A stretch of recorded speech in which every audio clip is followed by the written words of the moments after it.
News Edge at 8 starts now. I will never, ever be able to get out of my head the screams of those mothers as they found out their children died when I was on the street with them. After hours of discussion, arguing, name-calling, and even some tears, the city of Orlando has agreed to buy the Pulse nightclub property where 49 people were gunned down in 2016. Now, the city council voted to spend $2 million to buy that property and turn it into a permanent memorial. Thanks for joining us tonight at 8. I'm Deborah Choe. The owners of the nightclub and the One Pulse Foundation have been going back and forth for years, fighting about building a memorial at the site of the mass shooting. Fox 35's Matt Trezor reports this discussion was very emotional and it took hours. After heated testimony from both members of the public and commissioners finally decided to set aside any differences, and they voted unanimously to purchase the Pulse site. Much of the disagreement was over the $2 million the city will pay the Pomas for the property. Some survivors and victims' relatives said it was too much money for a couple they allege had already made lots of money since the tragedy. We stand here to watch the responsible parties team up and put $2 million into the pockets of the Pomas while they both claim Pulse was up to code and without violations. Some also said that the attack hadn't been fully investigated and claimed the building had code violations that made the situation worse. We want the truth to come out because we ain't lying. There was so many violations in that place. In Pulse nightclub, there was violations. Then commissioners got their turn to speak, with Commissioners Gray and Hill getting into a spat over the cost. I know you miss the money bags and always looking at the bottom line, but there's some good people out there that don't want their name on something. Can we tackle this? Because people keep hearing. You keep talking about money, but tell me what rich is, because I might be rich. I don't know. Tony might be rich. Okay, we're off point. Tell us what that is. Let's just figure out whether we're going to be able to move forward somebody today. is Mr. Moneybags. Okay, come on. If anybody that shouldn't be doing labels, I think it would be you. But all right, come on. Let's trade bank accounts. Let's trade bank accounts here. But the most dramatic moment was when Commissioner Patty Sheehan addressed the deal's critics. It is possible to move forward. It is possible to do good. I never ever thought I would ever experience anything like that, and I will never ever be able to get out of my head the screams of those mothers as they found out their children died when I was on the street with them. So don't tell me that I don't care and that I don't feel this. Commissioners also said it seemed like a good idea to raise private funds that would offset the cost of purchasing the site and also of building the Pulse Memorial. In downtown Orlando, Matt Trezor, Fox 35 News. All right, Matt, thank you. Well, new details about a deadly shooting in Sanford. The hunt is on for a killer wanted for gunning down a 16-year-old boy. Fox 35's Stephanie Buff-Monty explains what we know so far. Detectives are looking for the person who shot the teenager in the head and the arm. I went to the neighborhood today, and people in the area are just so heartbroken that this teenager lost his life to gun violence. All of those friends that were standing around, family members, bystanders, everybody is impacted when people choose to solve their problems in this manner. You've got to find other ways to solve your problems than with gun violence. The shooting happened around dinner time Sunday at the Stratford Point Apartments. Sanford police say a burgundy Kia SUV pulled up in the parking lot. Two people got out and started shooting. 16-year-old Jamarcus Parker was shot multiple times. He died from those injuries. The indicators are that they were known to each other on some level, and unfortunately they were seeking out and targeting the victim. Residents here tell me Parker was just hanging out with his friends on a Sunday playing football when that Kia pulled up and those suspects started shooting, killing him. You could see some of those bullets actually hit the gas tank of this pickup truck here. A 16-year-old's life is lost, and honestly, regardless of what the investigation direction it steers us in as to why, this is not how they should have solved it. Regardless of what the problem was, this was not how it should have been handled, because he's gone. We can't get him back. His family can't get him back. After the shooting, investigators say the suspects got back in the Kia SUV and took off. They do know who the car's owner is, but have not made any arrests yet. And when we have a vehicle, that's step one, identifying who the vehicle is registered, step two. But then the other part of that investigation is finding out who was actually utilizing the vehicle, because as we know, sometimes even though it's our vehicle, we loan our vehicle out. Sanford Police needs your help. If you have any video or information that can help detectives, you can call Crime Line anonymously. There is a $5,000 reward. Reporting in Sanford, Stephanie Belmonte, Fox 35 News. Thank you. Well, a Florida man is accused of shooting and killing a pastor's son outside a church and then biting his own mother. Deputies say that Taquan Cotton shot and killed 20-year-old Roderick Wilson Jr. in a church parking lot in Winter Haven. Now, Cotton apparently tried to run and attempted to choke a woman out while trying to break into her house. When his mom tried to stop him, he bit her. This is a bad man. He did a bad thing. He had a good mama that helped us, but he's going to a bad man's jail, and then our goal is to send him to prison for the rest of his life. Now, Cotton has a lengthy criminal history, which includes 11 felonies. He faces a lot of charges, including first-degree murder. And developing right now, the man accused of drunk driving and killing 2 people on a motorcycle faced a judge today. Now, that judge granted him a $51,000 bond. Fox 35's Chris Lindsay was in court with how the family reacted. Right after the crash, troopers say the suspect's emotions were all over the place, going from angry and belligerent to calm and concerned about the health of his daughter, who you mentioned was a passenger in this double fatal crash. I would like to see him stay behind bars. I would like for him to never get out again. Michelle Wynn, the manager at the Alibi Bar in Geneva, looked on as a judge granted bond for 40-year-old Michael Thompson. Count 1. Bond is set at $25,000. Troopers say Thompson was driving drunk when he hit and killed 2 people who were riding a motorcycle. According to the arrest report, Thompson's 9-year-old daughter was in the car with him. One of the victims, Joanne Talley, worked at the Alibi. She was a light at that bar. They were family to us. At today's appearance, the people who knew Joanne and the driver of the motorcycle, Richard Mills, broke down the moment they saw Thompson walk up to the podium.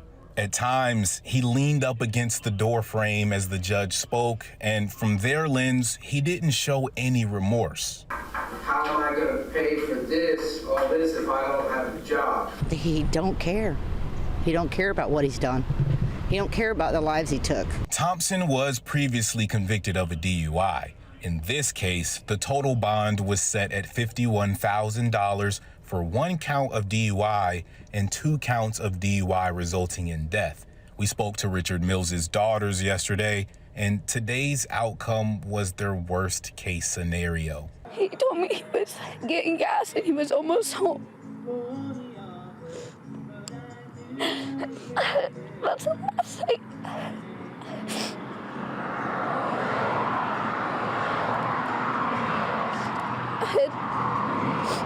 Now his grandkids don't get to see him. They don't get to experience the person we got to grow up with. As soon as the hearing ended, the family members who were here rushed out. They were clearly upset with the result. The next appearance for Thompson is scheduled for the end of next month. Reporting in Seminole County, Chris Lindsay, Fox 35 News. Yeah, very emotional indeed. All right, thank you, Chris. Well, a Fox 35 update tonight. A killer is still on the run. Now, the search continues for the man who gunned down a woman in Orlando on Saturday. Police say the man shot and killed 18-year-old Angely Rodriguez Torres after an argument near Curry Ford Road and Bel Air Avenue. The suspect then ran from the scene. The victim was taken to the hospital where she died. OPD is still looking for information on the shooter. And we have some new details in the attempted murder-suicide in Daytona Beach. We have learned what led up to this shooting. Police say that Chantel Adkins and his wife, Shanti, were arguing over him driving his motorcycle drunk. Well, he grabbed a rifle and then shot her. Well, she died. Police say he then shot himself, but he survived. He is now being charged with murder. And we are keeping a close eye on the tropics right now. Hurricane Tammy looks like it's going to stay away, but we will still feel some of those impacts. Fox 35 Storm Team meteorologist Ian Cassette joins me now. And Ian, so we're going to have some large waves and rip currents that we're going to have to watch out for in Florida. Yeah, this is sometimes the case here with these storms that are out in the Atlantic. Though we're not going to see direct impacts, indirectly, Hurricane Tammy, which is a Category 1 storm with 75-mile-per-hour winds, is expected to make a turn towards the U.S. Now, despite that turn, it is expected to weaken, but it's going to be running into a high-pressure system. And when you've got a low-pressure system and a high-pressure system funneling winds, you're going to see these waves pick up. So already we're seeing 15 feet with that storm, but as the storm gets closer, it's going to bring larger waves our way. Winds are going to be increasing, and you'll notice it as soon as tomorrow. Looking at the forecast wind gusts, we're going to see 25+ mile-per-hour wind gusts at times in the afternoon, and we're going to see this steady diet of winds here through the course of the week. So that swell is just going to build, and with large breaking waves, gusty winds, that's going to lead to rough surf conditions. In fact, dangerous surf conditions with high rip current risk found across all of our beaches beginning tomorrow and extending all the way to Friday. So Ormond Beach, for example, though the weather will be nice, we're going to have some gusty winds, those winds out of the east. We are going to have those temperatures in the low 80s. It's just that not ideal conditions to be in the water. So we do have that for the rest of the week, but otherwise rain chances still limited. I'm going to have a look at who has the best chance at seeing rain and more on the newest tropical system found in the Caribbean. All right, thanks, Ian. Well, former President Donald Trump is gearing up for a rally in South Florida next month. The rally will be held on November 8th at Hialeah. That's about a half-hour away from the Performing Arts Center of Miami-Dade County, and that's where their third Republican presidential primary debate is taking place on the same day. And a new USA Today Suffolk poll shows Trump still with a commanding lead in the race for the GOP nomination. But the race for second is a dead heat. Governor Ron DeSantis has 12% of the support compared to 11% for Nikki Haley. Well, still ahead on Fox 35 News Edge at 8, Orlando's skyline could be changing again. What would be inside the new high-rise? And later, UCF head coach says the team played their best game this weekend despite losing by only 2 points. Find out their plan to get a W during homecoming weekend. We'll be right back.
Welcome back. Well, a sight for sore eyes, at least for drivers. Gas prices are at their lowest level in 7 months. AAA says prices dropped 10 cents last week, and drivers are excited to take advantage of some of these lower prices.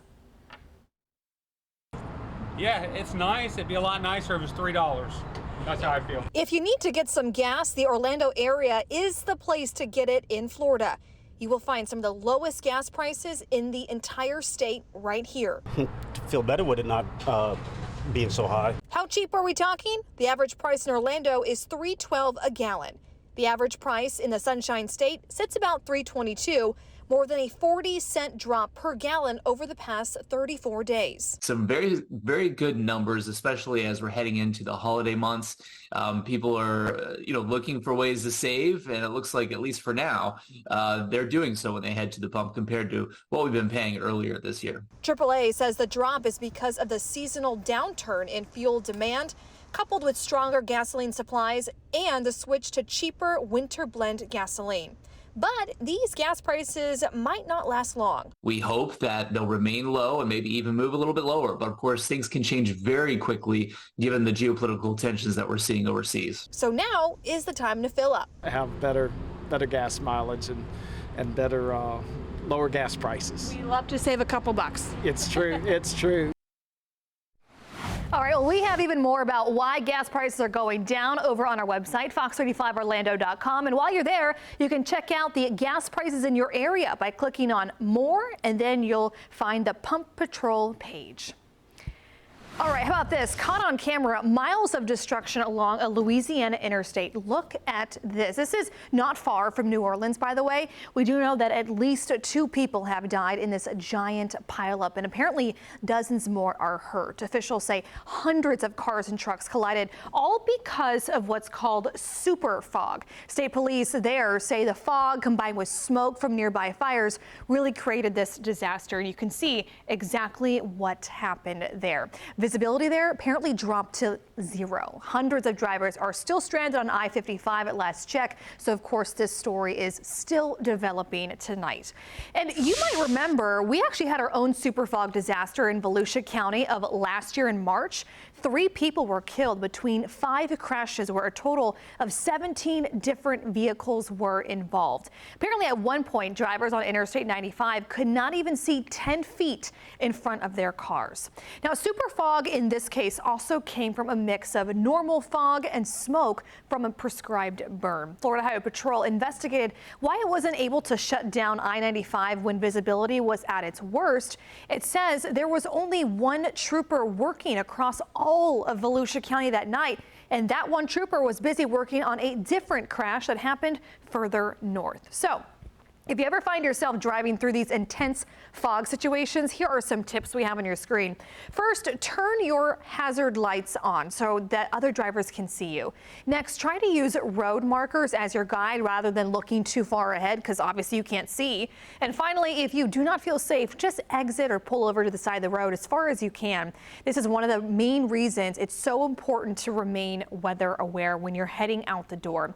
Fox 35 Storm Team meteorologist Ian Cassette in our weather center tonight. And Ian, we are tracking at least some activity in the tropics tonight, but no super fog situation here. Yeah, no super fog here tonight, but we always are watching for that. We're getting into the foggy season soon enough as those temperatures start to cool, but not expecting it here for tonight. Downtown Orlando looks great. Starting out your morning tomorrow, we'll see those temperatures into near 70 degrees with that onshore wind really getting going. So near 70 degrees in Daytona Beach, Leesburg, 65 degrees. We're going to continue to see those partly cloudy skies as well. Now, talking about what's going on in the tropics, we do have 2 systems right now. We have Tammy, which continues to move to the north and is going to bend to the west. We'll talk about that. And then we have Tropical Depression 21, which developed very, very quickly here, or at least with a small window left over before it moves onshore on the coast of Nicaragua. It is expected to bring some heavy rain their way, but this is not going to come our way and likely not going to be a named system. So it's probably just going to stay a tropical depression.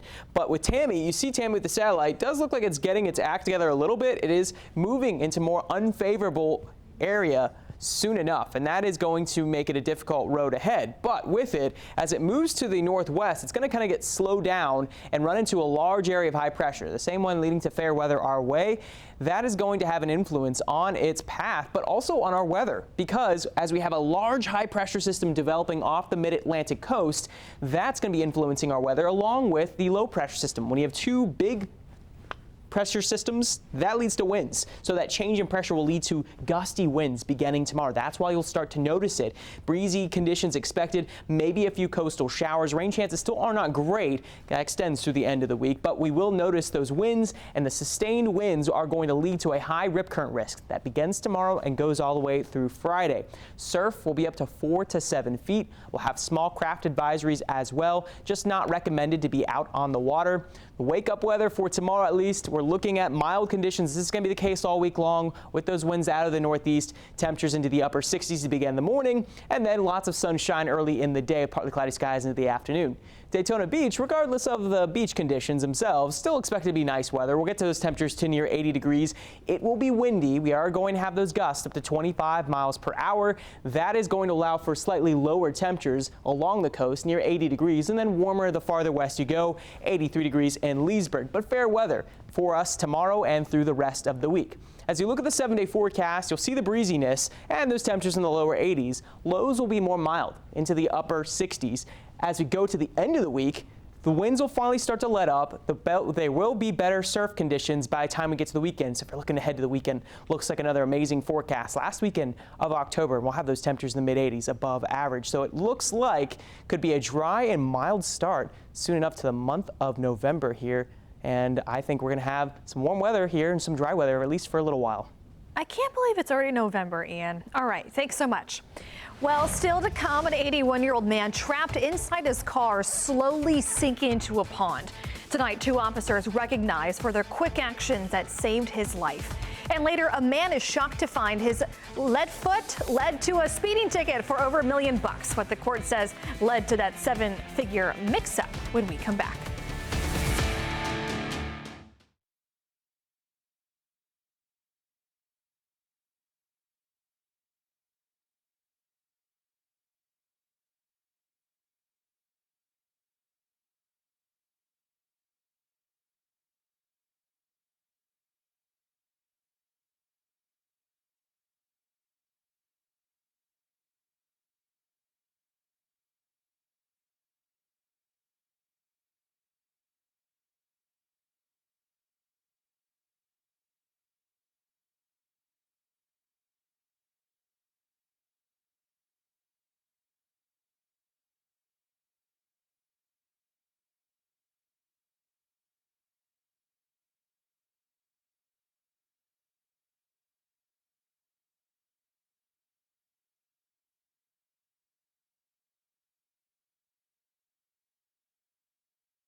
Welcome back. 2 Florida officers are being called heroes tonight after pulling a man out of a sinking car. Port St. Lucie's Police Department says the 2 officers arrived on the scene on Saturday afternoon, and both of them jumped into the pond to help pull out 81-year-old driver.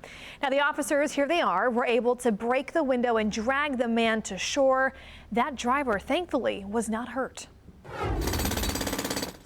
In building Orlando tonight, the downtown skyline could soon be changing again. There is a new tower proposed for the heart of downtown. It would be right across from Lake Eola Amphitheater. Lincoln Property filed a document with the city for a 28-story building next to the historic Orthodox Church. The plan includes apartments, retail space, and some room for offices. It's been sitting there vacant for a very long time with plans for a hotel, which fell through. You know, customers nowadays, they're really looking for all factors, the ambiance, the atmosphere, convenience. I think arguably that is one of the most premier sites in Orlando. I mean, you're directly across the street from Lake Eola. The Lincoln Property has not officially applied for any city permits yet or met with city staff about this project. Well, coming up on Central Florida's only live local newscast at 8:30, chaos in cuffs. Troopers say this suspect was not going to go away quietly, why she was pulled over and how she drew blood. Plus, more humanitarian aid arrives in Gaza as Israeli troops continue to mass along the border. I'm Matha Rivera in Jerusalem with that story coming up.